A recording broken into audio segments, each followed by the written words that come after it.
studios for summertime in Las Vegas anymore. So this is the deal.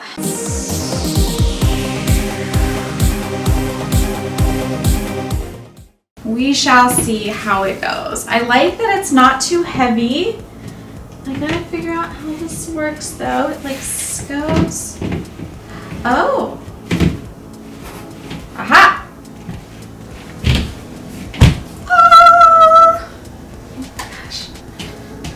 I think this is great. I looked at building it ourselves, like going to Home Depot and getting the materials.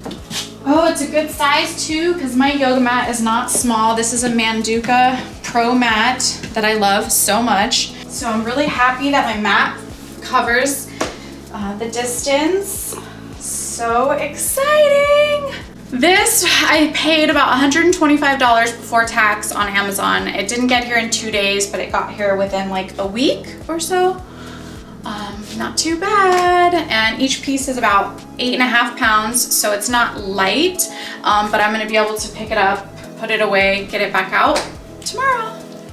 You can find the link to buy one for yourself below. So check it out if you want.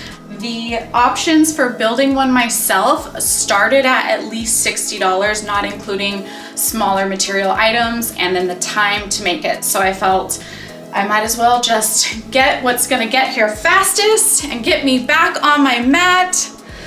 Yay! I'm so excited. Stretch time, bye. I just finished yoga practice number 2, morning number 2 on my Lifeboard.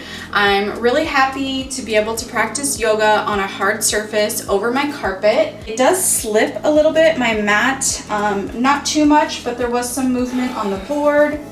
The other thing is you can kind of feel this center area where the two boards combine. So I didn't do my headstand there today during my practice. And then the only other critique I really have are the logos that are on the front and the back of the board. So when I'm doing my yoga practice, it actually says Lifeboard Yoga Anywhere. And so I don't really like that. I'm gonna cover it up with some stickers so that during my practice, I don't see someone else's branding. I can see things that make me happy. But otherwise, the Lifeboard was really great. I'm super happy that I bought it so I can do more yoga inside when it's hot out.